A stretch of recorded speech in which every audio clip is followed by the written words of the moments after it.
It's Donald with another episode of Listen to Lose L.O.L Family Edition.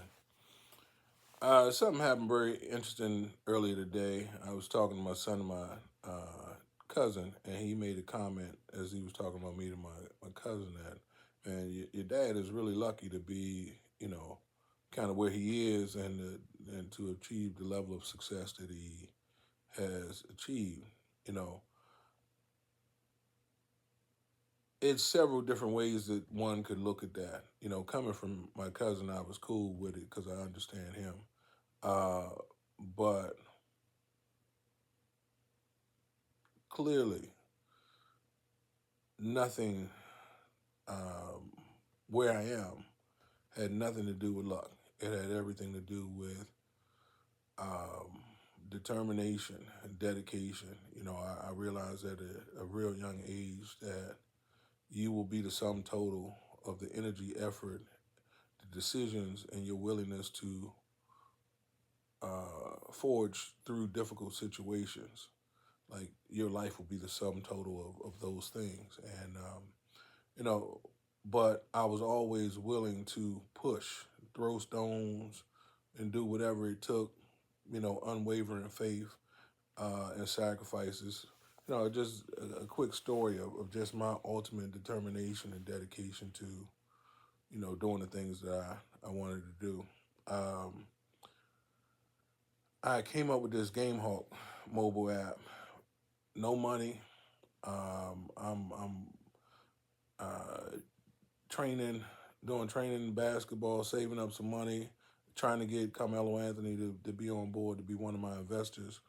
Uh, Went through all of this stuff for about maybe about 7, 8 months. Put about 10,000 in to trying to get everything in line the way that his attorneys wanted. Came back at the last minute in November and said, hey, we got to recommend that, this is his attorney, recommend that, Mello not be the first investor, that you get somebody else. Really love the idea, but you need somebody else too. So I'm like, God damn, like I'm broke, shit fucked up, but where there's a will, there's a way, so I'm pushing. So I called my man Luck, and I was like, man, it got to be somebody we know that got some money that,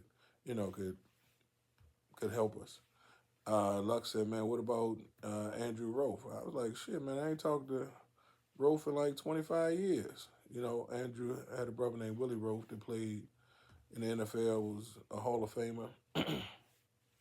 I was like, fuck it, I'm going to call him. So I call Andrew, and I remember the dates. It was December the 10th. And I told Andrew I had something I wanted him to see. And if, I was going to email it to him. If he liked it, send it to his brother. He was like, man, all right, I'll do it. But my brother, he won't be in the country until the beginning of the year. He getting married. So I was like, cool. We'll just, send it to him. If you like it, cool. It was April 6th. I'm headed to Costco's.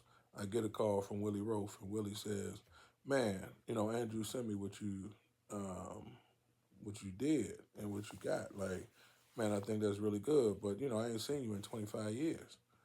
I said, well, where you be at on Friday? I come to you. At this time, I'm completely broke. No money, no nothing.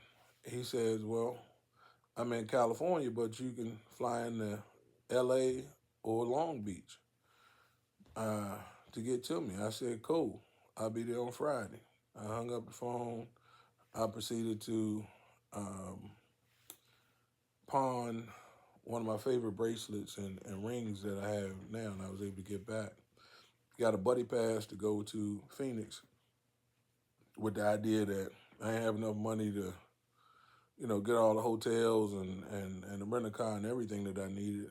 So took what I had, wound up getting the rental car, flying out to Phoenix. Me and my man Gary, um, with the idea of going and driving and just driving back, and Gary helped me drive.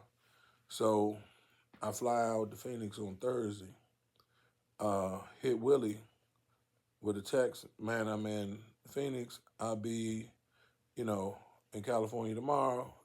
What's your address? So I can be there. Crickets. No answer. So me being me, Gary asked me what I want to do in the morning. I said, shit, we about to go. It was like, so we jump in the car, we drive, and when you driving from Phoenix to L.A., an hour outside of L.A., you pass Riverside, California. Then you hit L.A., an hour away from L.A. is Long Beach. So something stuck out to me about Long Beach. So we drive past Riverside, we drive past L.A., we drive to Long Beach. We about to take the exit in Long Beach, and Gary like, man, I want some Roscoe chicken and waffles. I never had that. I was like, well, shit, let me take this exit, and I'll put in the GPS. We take the exit. I start putting in the GPS. As soon as we get off the exit, the Roscoe chicken and waffles right there. It's 2 o'clock. We pull in the parking lot. I text Willie, and I say, man, we had the Roscoe chicken and waffles in Long Beach. He hit back immediately. Cool. Well, you can meet me at the Maya Hotel in Long Beach at 3 o'clock. So we're like, cool. We put in the GPS. The shit 4 minutes away. So we go have an excellent meeting. They actually having an NFL Hall of Fame Association meeting. So every NFL person, every Hall of Fame, everybody in there. So we in there chilling, talking to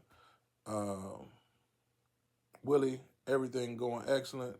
But he says, man, like we're gonna have to get Torrey involved. Torrey Hunter, baseball player. Uh, so I'm like, cool. All right, we could do that. Torrey, we couldn't catch Torrey that night. So, the night was winding down. And he like, man, where y'all staying? It was like, shit, we ain't get a hotel yet. He was like, well, shit, y'all can stay with me. The only problem is I live in Riverside, California, which is like a 2-hour drive. It was like, shit, we thinking we ain't had no money. We good. We going. But the moral of the story is God took me all the way across the country. Didn't know where that man lived. I was determined to get there. God put me 4 minutes away from where that man was so that I could have that meeting. And the only reason why he didn't answer my call or text on Thursday because he knew that he wasn't going to be home on Friday because he was going to be at that NFL Hall of Fame Association meeting. So this story is just an example of walking by faith and not by sight, and showing the ultimate determination and just walking. When God puts something in you and on you that you can do it, He's going to provide the way. All you got to do is do your part. But too many times we get scared, and we try to, you know, overthink. Oh man, that ain't possible. It ain't like I'm gonna be fucked up if I go. So the moral of that story is real. So it wasn't luck that I'm where I am. It was I've been willing to follow what God has placed on me, regardless of situations, regardless of what I've seen, regardless of what I'm going through, regardless of my financial situation. I push. So it's not luck. It's being willing and diligent and making these sacrifices and following what God has placed on me. So, episode of Listen or Lose, L.O.L.